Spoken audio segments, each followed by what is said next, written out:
The Krelloran invasion fleet darkened the skies over Proxima Centauri's fourth planet. Their crystal-like warships gleamed against the backdrop of stars. The ships moved in perfect formation, like a swarm of deadly insects. Ambassador Lily Watson stood before the United Earth Council. Her hands shook as she gripped the edges of the podium.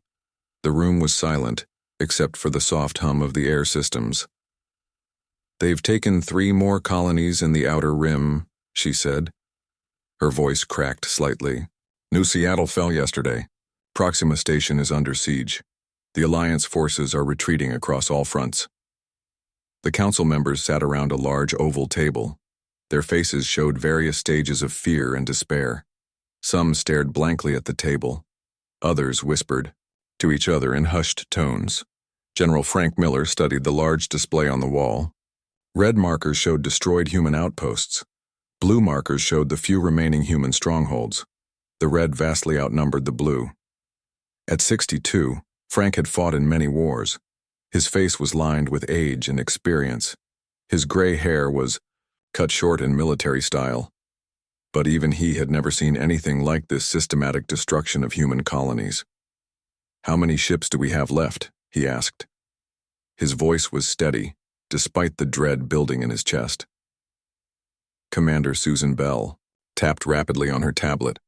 Data scrolled across her screen as she checked the latest reports. "The 5th Fleet has 19 vessels still operational," she replied.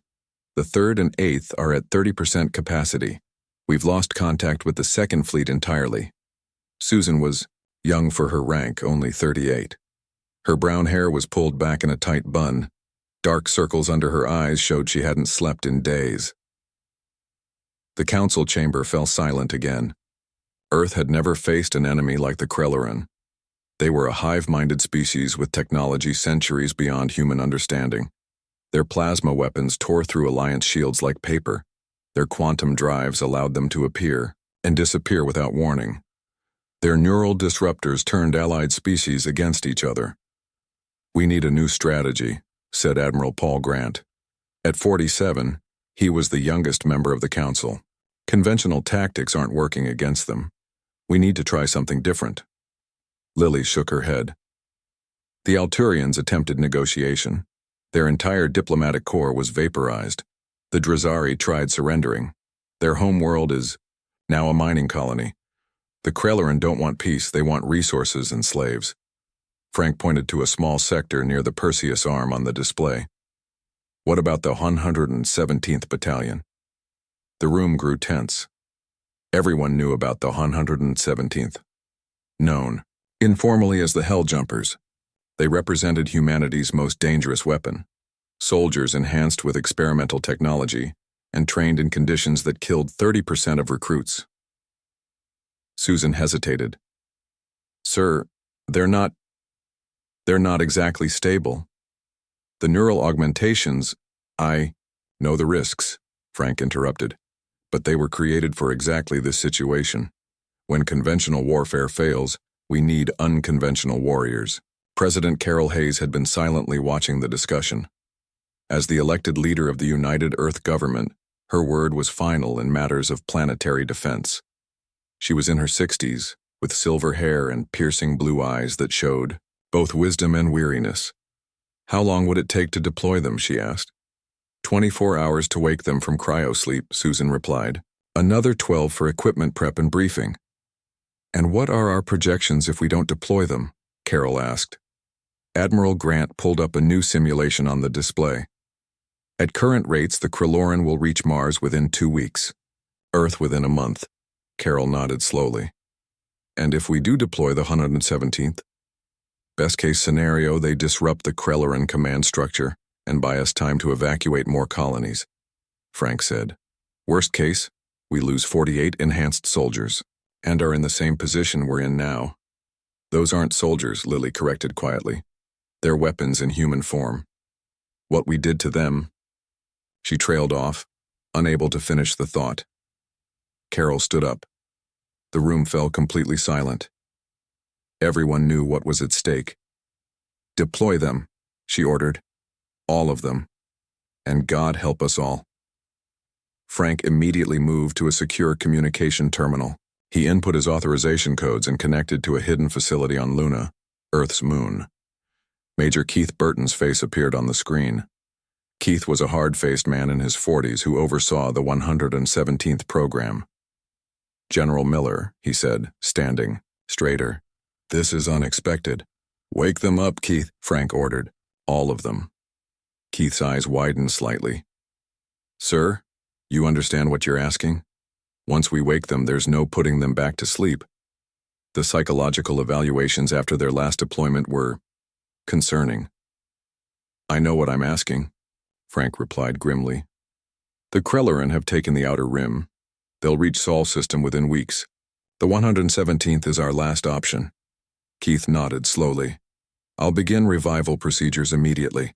Where are we deploying?" "We're still working on that." "We need to find their command ship," Frank said. "Wake your soldiers, Major. We'll have targets for them soon enough." After ending the transmission, Frank turned back to the Council. "We need to identify the Krelleran flagship. If we're sending in the 117th, we need to make it count." Susan was already working on it, sorting through intelligence reports from the few remaining spy drones in Krelleran space. "There," she said after several minutes. "The Void Talon. It's twice the size of their standard warships, and appears to coordinate their fleet movements. Our deep space scanners picked it up near Saturn's rings." Frank studied the grainy image of the massive alien ship. "That's our target. If the 117th can take out their command structure, we might buy enough time to regroup." As the Council began planning the details of the mission, the mood in the room had shifted slightly. It wasn't quite hope. Things had gone too far for that. But for the first time in months, there was a sense of purpose. A sense that humanity might yet have a card left to play. In the lunar facility, lights flickered on in a chamber that had been dark for years. Frost melted from 48 cryogenic pods as the revival process began. Inside each pod was a soldier, unlike any in human history, men and women who had given up their humanity to become something more, something that might save their species. The war was far from over. In fact, the real fight was just about to begin. Deep beneath the lunar surface, in a facility unmarked on any official map, Major Keith Burton walked down a corridor lined with cryogenic chambers. Each chamber glowed with a soft blue light.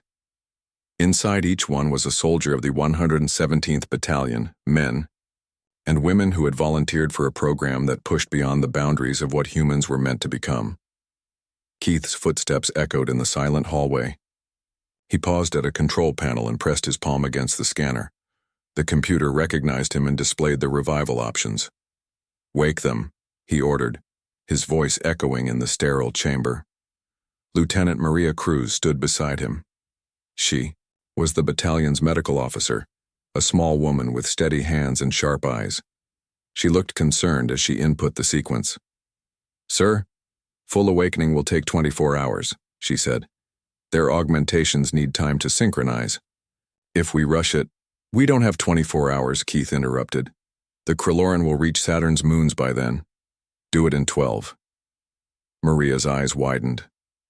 "That could cause neural trauma, psychosis." "They've endured worse," Keith said firmly. "These aren't ordinary soldiers, Lieutenant. They're the last line." Maria nodded reluctantly and adjusted the settings. The chambers began to hiss as the revival process started. Frost melted from the glass covers. The vital sign monitors began to beep faster as the soldiers inside started to wake. Keith approached the central pod. Inside lay Commander Jack Howard, the 117th's leader. Jack had once been a peaceful engineering student before losing his family in the first Krelleran attack on Mars. Now he was something else entirely. The pod opened with a hiss of escaping gas. Jack's eyes snapped open. They were unnaturally blue, a side effect of ocular enhancements that allowed him to see across multiple spectrums. He focused on Keith's face, recognition flickering in his expression. "Major," he said, his voice hoarse from disuse. "Is it time?" Keith nodded grimly. "Humanity is losing the war, Commander. We need the 117th. Around them, other soldiers were awakening. Each bore the marks of their transformation. Metal implants gleamed at the bases of their skulls. Their skin had a strange pattern to it, the result of subdermal armor plating. They were bigger, stronger, and faster than regular humans. Sergeant Laura Phillips rolled her shoulders as she stepped from her chamber. She had been the battalion's demolitions expert. Her hands were perfectly steady as she stretched. "How bad is it out there?" she asked. "Worse than we predicted," Keith replied honestly. "The Kraloran have adapted to our conventional weapons. Nothing in our standard arsenal can penetrate their ships anymore." Jack's expression remained neutral as he absorbed this information, but the slight tensing of his jaw betrayed his emotion. "Show us what we're dealing with." In the briefing room, Keith activated a large display showing the devastation across the solar system and beyond. The 117th watched in silence as images of destroyed colonies and shattered fleets filled the screen. "The Kraloran flagship, the Void Talon, is coordinating their assault," Keith explained. He pointed to a massive alien vessel near Saturn. "It carries their hive commander, the Central Intelligence directing their forces. Intelligence suggests if we can eliminate their leadership, their forces will fragment temporarily." Jack studied the display. His enhanced mind calculated trajectories and probabilities at inhuman speed. "We'll need a direct insertion. No fleet could get close enough without being detected." "That's suicide," Maria protested. "No," Jack replied, his augmented eyes reflecting the holographic stars. "It's what we were made for." The soldiers of the 117th began preparing for battle. In the armory, they were issued specialized weapons designed for their enhanced strength and reflexes. The standard issue weapon was the M950 Hellstorm rifle, a massive gun that would break a normal human's arm from its recoil. Jack checked his rifle carefully. His movements were precise, almost mechanical. Next to him, Corporal Steve Martinez calibrated his neural interface. Steve had been a brilliant programmer before joining the 117th. Now his brain was directly linked to computer systems through the implants at the base of his skull. "I've been studying the Kraloran transmissions," Steve said as he worked. "Their communication has a pattern, a weakness we might exploit." On the other side of the room, Laura inspected her specialized explosive charges. "These are neutron-compressed warheads," she explained to her team. "One of these can rupture their engine containment fields. 2 can crack their central command structure." Lieutenant Eric Johnson, the team's xenobiologist, displayed a holographic image of Kraloran anatomy. "Remember, they're silicon-based, not carbon-based like us. Their weak points are different." He pointed to specific areas on the alien body. "Aim here, here, or here for immediate neutralization." Keith watched the preparations from the doorway. These soldiers barely resembled the humans they had once been. The program had changed them fundamentally, physically, mentally, and perhaps even spiritually. Some had questioned whether they were still human at all. But they were humanity's last hope. Captain Nancy Blackwood entered the armory. She would be piloting the stealth transport USS Defiance that would carry the 117th to their target. "We launch in 60 minutes, she announced. "The Defiance has been fitted with experimental cloaking technology. It should get us close enough to deploy your team." Jack nodded. "How close can you get us to the Void Talon?" "Within 5 kilometers, maybe less if we time their shield fluctuations correctly," Nancy replied. "But we'll only have one shot at this. The moment we deploy your team, our position will be compromised." As the soldiers finished their preparations, Jack called them together. 48 men and women stood before him, all that remained of the original 100 who had entered the program. "The Kraloran think they understand human limits," Jack said. His voice was quiet, but everyone could hear him clearly. "They've calculated our strength, our technology, our resolve, and they've determined we can't win." He paused, looking at each soldier in turn. "Let's show them how wrong they are." The 117th boarded the Defiance in silence. Each carried the weight of humanity's survival on their shoulders.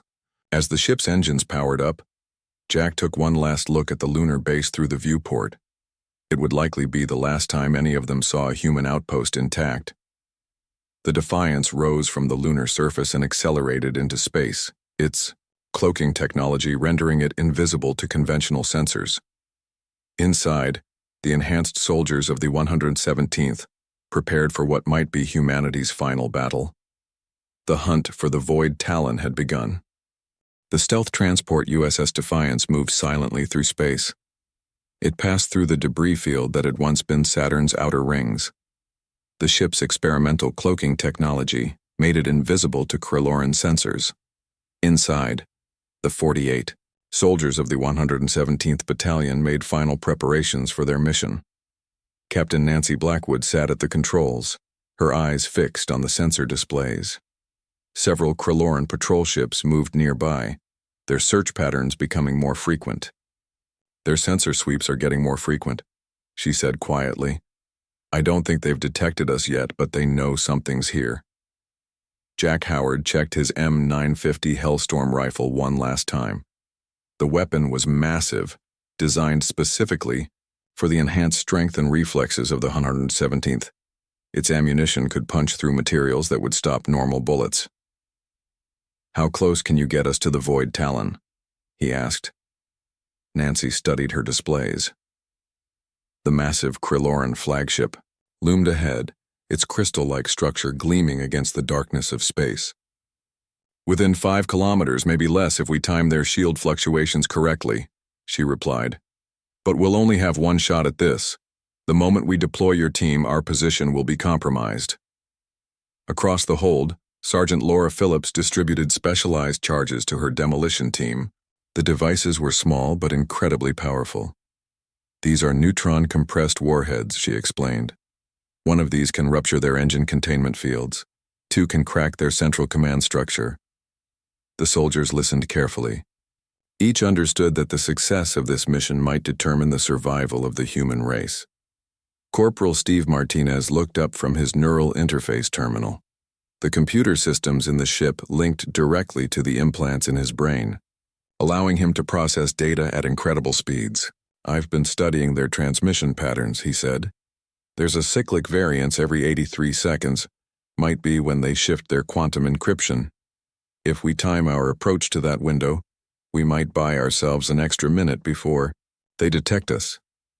Jack nodded. Nancy, can you match our approach to Steve's timing? Already programming it in, she confirmed, her fingers flying over the controls. As the Defiance silently approached the massive Kryloran flagship, Lieutenant Eric Johnson, the team's xenobiologist, addressed the squad. He displayed a holographic image of Kryloran anatomy. Remember, Kryloran physiology is silicon-based, he said. Their nervous system requires different target points. He pointed to specific areas on the alien body. Aim here, here, or here for immediate neutralization. Their exoskeletons are strongest at the joints, counterintuitive to what you'd expect. The ship shuddered slightly as it passed through the outer detection grid of the Kryloran fleet. Nancy's voice came over the comm system. Deployment in 60 seconds. May God be with you all.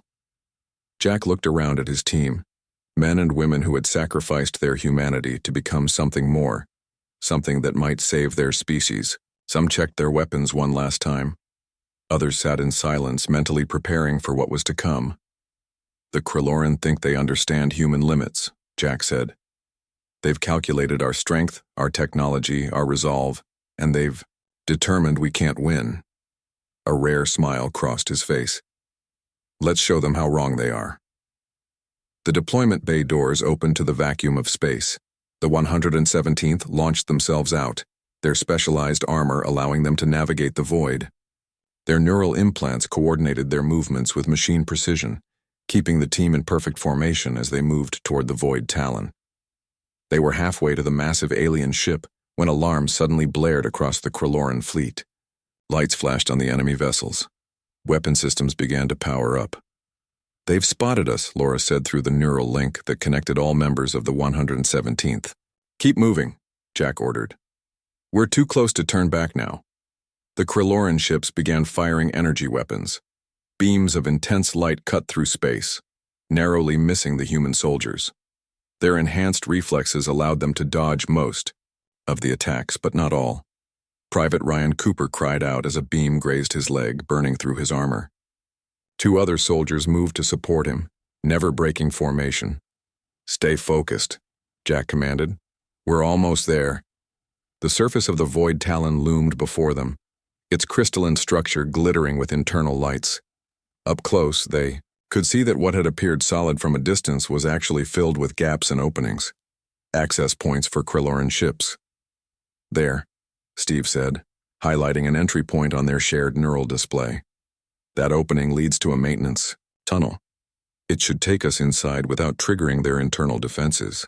The team adjusted course, heading for the indicated opening.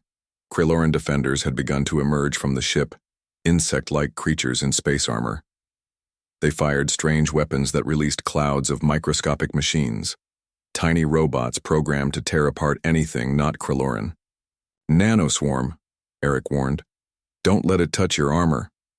The 117th returned fire, their specialized weapons proving effective against the alien defenders.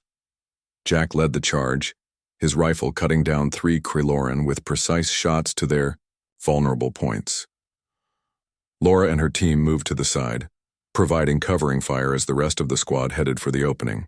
The battle in space was chaotic, with energy beams and projectiles flying in all directions. "First team in," Jack ordered as they reached the opening. Soldiers began entering the ship one by one, securing the immediate area inside. A massive explosion rocked the area as one of the Kryloran patrol ships fired its main cannon. The energy beam missed the humans but destroyed part of the Void Talon's outer structure. "They're damaging their own ship to get to us," Steve observed. "They must really want us dead." "It's what I would do," Jack replied grimly, as the last of the 117th entered the Void Talon. Jack paused at the entrance. He looked back to see the Defiant still holding position at the deployment point, waiting to extract them after the mission. "Nancy, we're in," he reported. "Move to the extraction point and wait for our signal." "Understood," came the reply. "Good hunting, Commander." Inside the Void Talon, the 117th found themselves in a strange, alien environment. The corridors seemed to shift and pulse with bioluminescent light. The gravity fluctuated in patterns that would have disoriented normal humans. The air itself carried microscopic machines that attacked foreign bodies. Only the specialized filters in the 117th's armor kept them breathing. "Stay focused," Jack commanded as they moved deeper into the ship. Their neural architecture is integrated with the vessel. The walls literally have eyes. They had split into 3 teams. Jack led Alpha Team toward the command center, Laura's Beta Team headed for the engine core, and Lieutenant Samantha Green commanded Gamma Team as they fought toward the communications hub. The first wave of Kryloran defenders emerged from recesses in the walls, 9-foot-tall insectoid creatures with multiple limbs ending in either natural weapons or technological implements. Their chittering communication echoed through the corridors, a sound that triggered primal fear in the human brain. The battle for the Void Talon had begun, and with it, perhaps the last chance for humanity's survival. The interior of the Void Talon was unlike anything the human soldiers had ever seen. The corridors shifted and pulsed with strange light. The floor beneath their feet sometimes felt solid, and sometimes felt like walking on thick liquid. The gravity changed from room to room, making movement unpredictable. "Stay focused," Jack said as Alpha Team moved deeper into the ship. "Remember your training."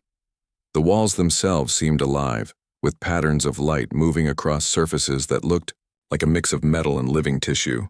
The air carried a strange smell, like ozone and something sweet but unpleasant. "The ship is partially organic," Eric Johnson said quietly, scanning the walls with a small device. "It's almost like the Kryloran grew it rather than built it." They moved carefully, weapons ready. Their enhanced senses allowed them to detect movement and changes in the environment that normal humans would miss. Every few minutes, Jack checked in with the other teams through their neural link. "Beta Team status?" he asked. Laura's voice came through clearly in his mind. "Moving toward the engine core. Moderate resistance. 3 Kryloran patrols eliminated. No casualties on our side yet." "Gamma Team status?" Samantha Green responded. "Approaching communications hub. Heavy resistance. We've lost 2 soldiers, requesting backup if possible." Jack considered the situation. "Negative on backup, Gamma." "We need to stick to the plan," All teams must reach their target simultaneously. They continued forward. The first major wave of Krylloran defenders appeared suddenly, emerging from what had looked like solid walls. 9-foot-tall insect-like creatures with multiple arms moved toward them with unsettling speed. Their bodies were covered in a hard, shiny exoskeleton, and they carried weapons that seemed fused to their limbs. "Open fire!" Jack ordered. Alpha Team immediately formed a defensive position and began shooting. Their specialized weapons fired rounds designed to penetrate silicon-based tissues. The sound of gunfire echoed through the alien corridors. Private Ryan Cooper, the youngest member of the 117th, raised his weapon. "They're so fast, steady," Jack interrupted. "Remember your training. Their coordinated attacks come in threes. Watch for the pattern." The Krylloran rushed forward, moving with surprising grace despite their size. The 117th's enhanced reflexes allowed them to track the aliens' movements and aim accurately even as the creatures darted around at incredible speeds. The battle was brutal and swift.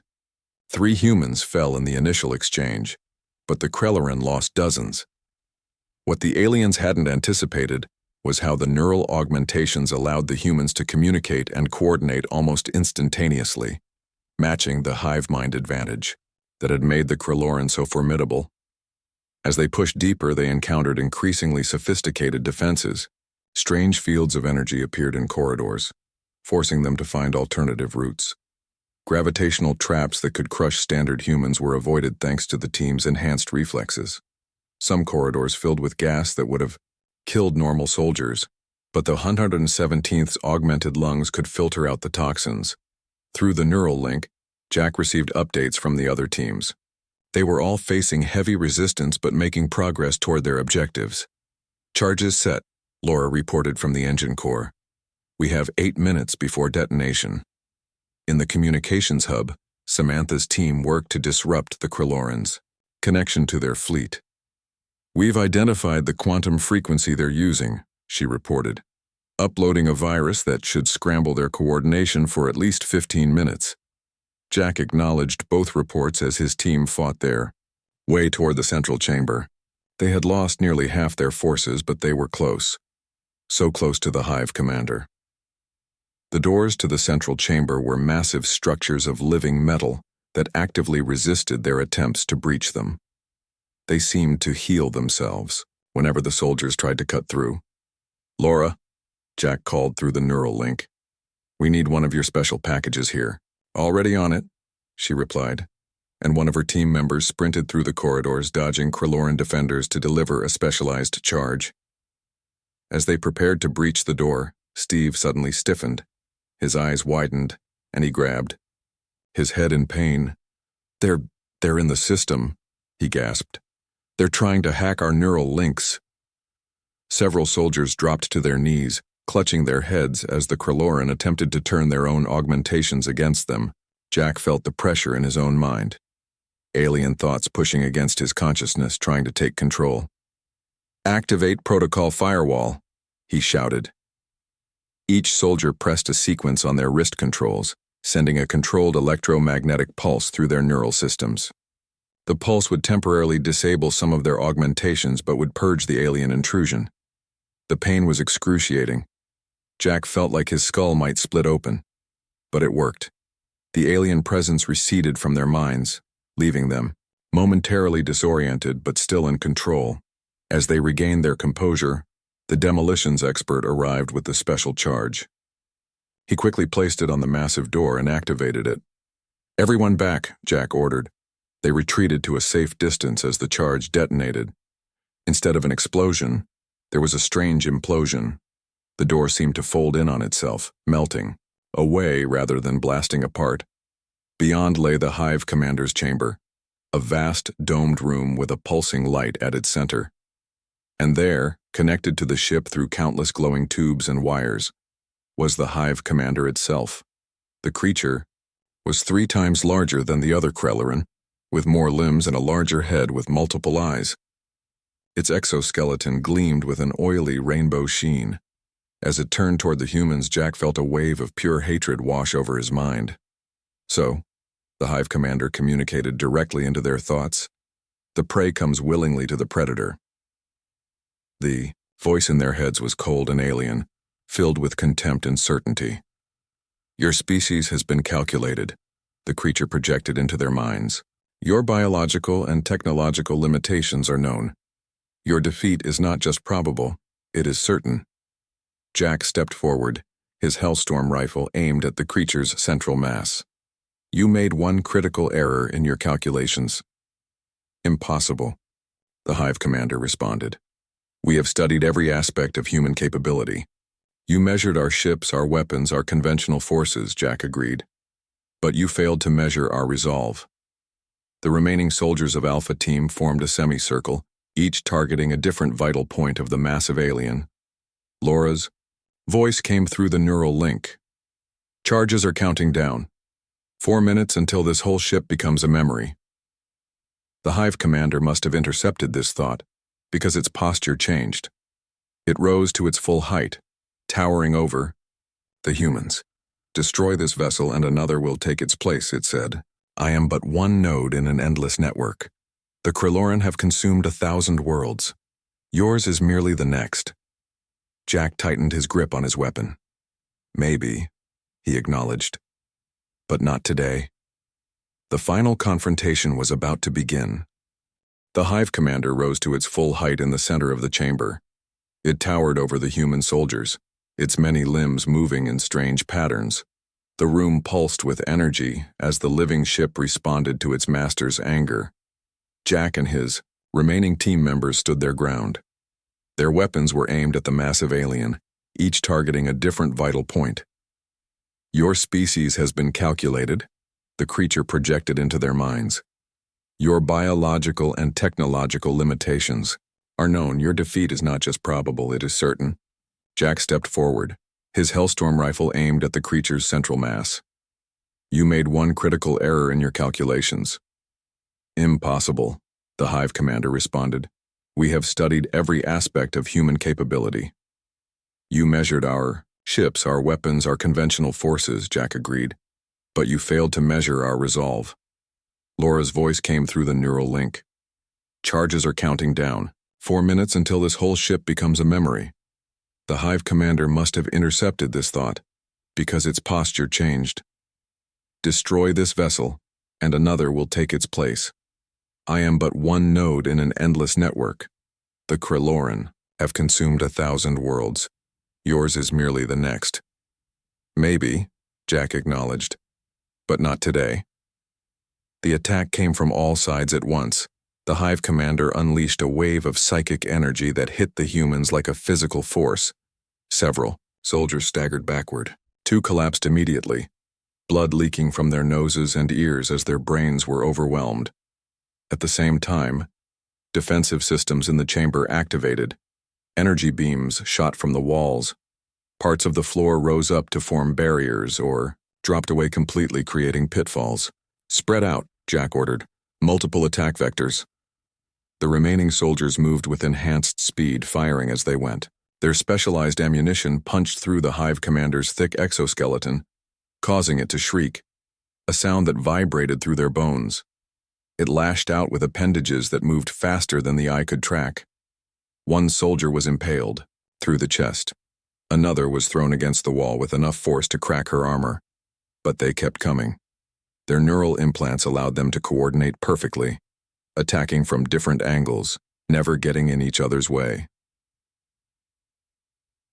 On the neural link, Samantha reported success. Communication virus deployed. Their fleet is in disarray.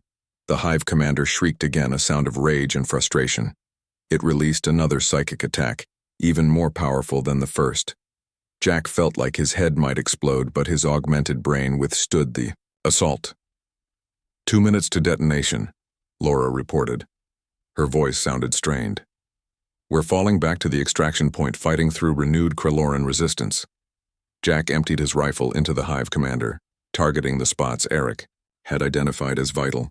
The creature's body fluid sprayed from multiple wounds, but it continued to fight with undiminished ferocity. When his rifle clicked empty, Jack drew his sidearm as he closed the distance. The creature's attacks had wounded him multiple times, His left arm hung useless at his side. Blood ran down his face from a deep cut above his eye, but his augmented healing kept him conscious, kept him moving. "You cannot win," the Hive commander insisted, even as its vital fluids seeped from multiple wounds. "You are finite beings. We are eternal. You still don't understand humans," Jack replied, reaching the central platform where the creature was partially fused with the ship. He pulled his last remaining charge from his belt, a special device he had requested specifically for this mission. With his augmented strength, he drove the charge directly into the connection point between the Hive commander and the ship. The creature's telepathic scream of rage and fear washed over all of them. "Fall back," Jack ordered. "Extraction route, Charlie." The surviving members of the 117th fought their way back through corridors now filled with disorganized but frenzied Krelloran defenders. Without the Hive commander's coordination, their attacks were less strategic but no less deadly in their desperation. As they reached the extraction point where emergency pods waited, Laura counted the survivors. Just 19 of the original 48. 1 minute to detonation, she reported. The pods launched just as the charges in the engine room detonated, sending a chain reaction through the massive flagship. The explosion rippled outward, destroying not just the Void Talon, but several nearby Krelloran vessels caught in the blast radius. Throughout the system, the Krelloran fleet fell into disarray. Without their central commander, their coordination faltered. Individual ships began acting independently, some continuing the attack, while others retreated to defensive positions. Aboard the Defiance, which had remained hidden at the extraction, coordinates Captain Nancy Blackwood watched as the surviving members of the 117th were brought aboard. Their armor was damaged beyond repair. Many were severely wounded. Some would not survive the journey home. Jack was the last to be brought to the bridge, supported by 2 fellow soldiers. His armor was cracked in multiple places. Blood seeped from wounds that even his enhanced healing couldn't close quickly. "Did we win?" Nancy asked as he collapsed into a chair. "Not yet," he replied, watching the tactical display as confused Krelloran ships began firing on each other in the chaos. "But for the first time since this war began, we have a fighting chance." As the Defiance sped back toward Earth, carrying the news and the survivors, the tide of the war had not yet turned. But the myth of Krelloran invincibility had been shattered. The 117th had proven that humanity, pushed to its limits and beyond, was a force even the most advanced enemy had underestimated. In the weeks that followed, Alliance forces, emboldened by the successful strike, launched coordinated attacks against the fractured Krelloran fleet. New tactics were developed based on the intelligence gathered by the 117th. More battalions of enhanced soldiers were awakened from cryogenic storage and deployed to critical fronts. The war would continue, but as news of the Void Talon's destruction spread across human colonies and allied worlds, something powerful took root. Hope. General Frank Miller stood before the United Earth Council, his weathered face showing the first smile in months. "The Krelloran are not invincible. They can be beaten, they can be killed." President Carol Hayes nodded. "And what of the 117th, the survivors?" Frank's smile faded. "They've paid a terrible price. We all have. But they've given us something we'd lost, a chance to fight back, on a hospital bed in a secure medical facility." Jack Howard stared out at the stars. His body was healing, but the memories of the battle remained vivid. The Hive commander's final words echoed in his mind. "You are finite beings. We are eternal." Perhaps the Krelloran were right about that. Perhaps this was just one battle in a war that would continue for generations. But they had been wrong about something fundamental, the strength of the human spirit when pushed to its limits. Jack closed his eyes, allowing himself to rest for the first time in days. The war wasn't over, but defeat no longer seemed inevitable.